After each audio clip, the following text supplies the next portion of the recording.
They were too powerful, too ambitious, and too expensive for their own good. Cars that roared louder than Wall Street's alarms. Machines so wild they didn't just burn rubber. They burned through their company's wallets. From billion-dollar mistakes to horsepower-drunk experiments, these are the 10 American muscle cars that bankrupted their makers.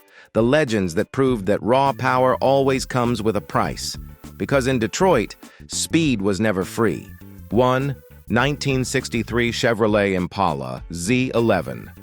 At the dawn of the 1960s, Chevrolet was untouchable on the drag strip.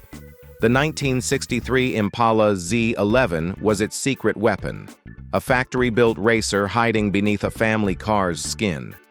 Under the hood, a 427 cubic inch W-head V8, officially rated at 430 horsepower, unofficially closer to 500.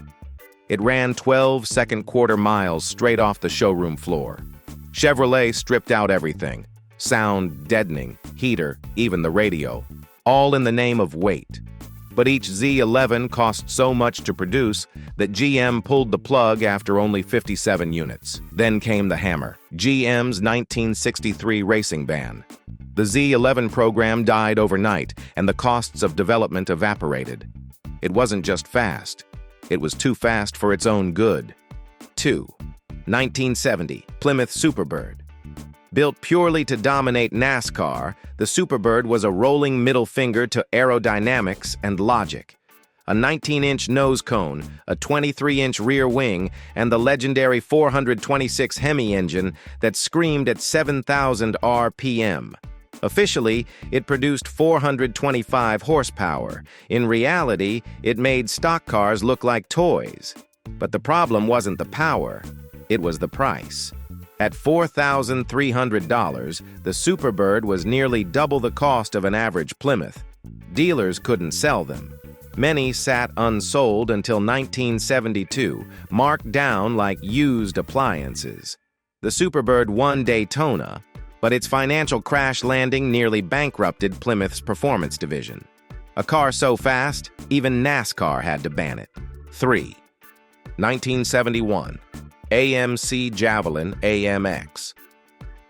American Motors wanted to prove it could run with the Big Three, so they poured everything into the Javelin AMX, a muscle-bred pony car that carried their entire image. With a 401 cubic inch V8 and up to 330 horsepower, the Javelin looked the part: aggressive, muscular, and ready for battle. But AMC was too small to absorb the costs.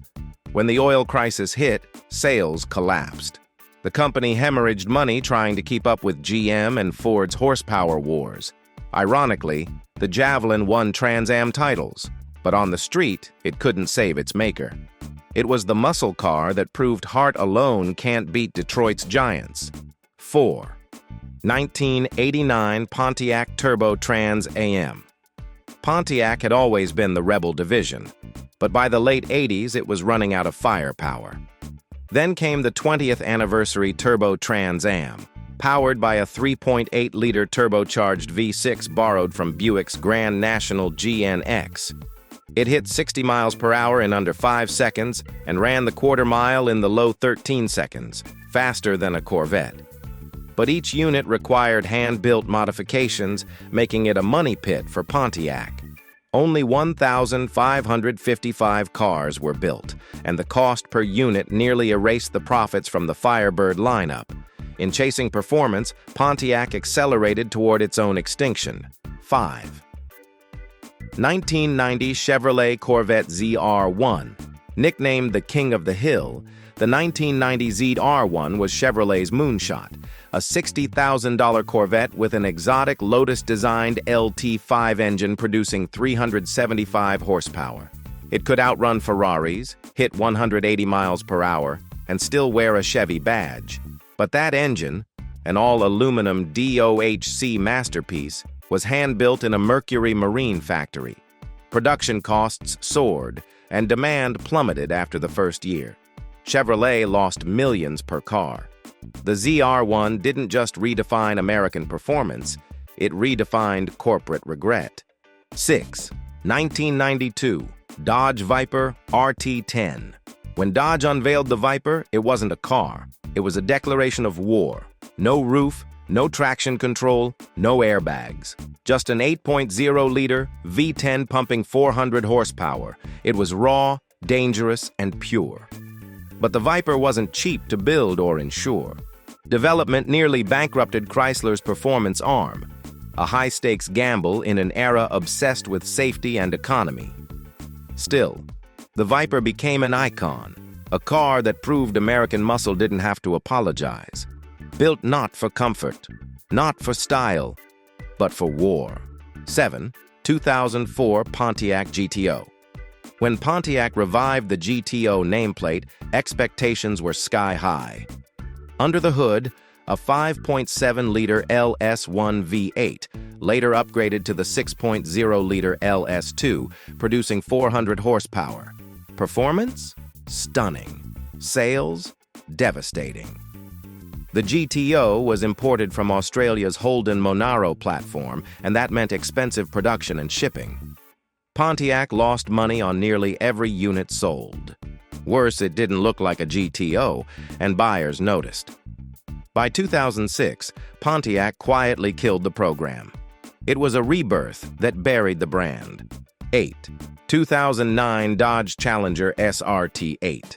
In 2008, Chrysler bet big on nostalgia. The Challenger SRT8 arrived with a 6.1-liter Hemi, 425 horsepower, and the attitude of a heavyweight boxer. But then came the Great Recession. Gas prices spiked, credit vanished, and Chrysler went bankrupt just months later.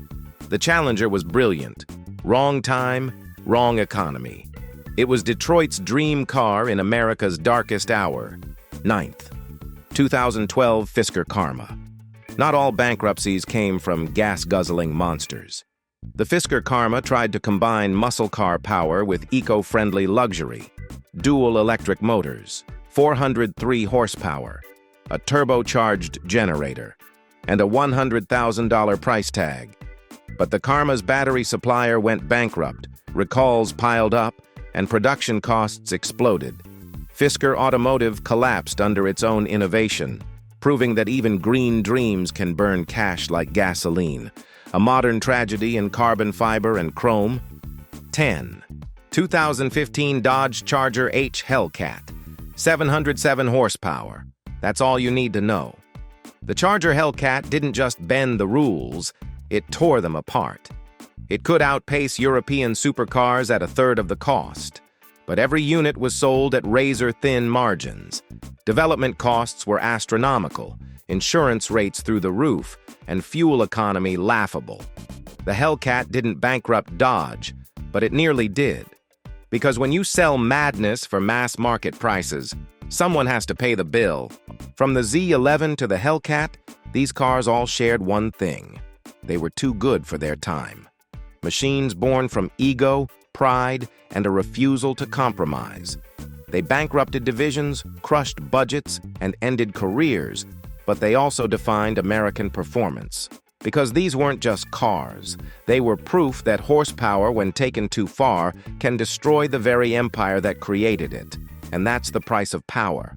If you love stories of muscle, madness, and American engineering, hit that subscribe button and keep your foot down.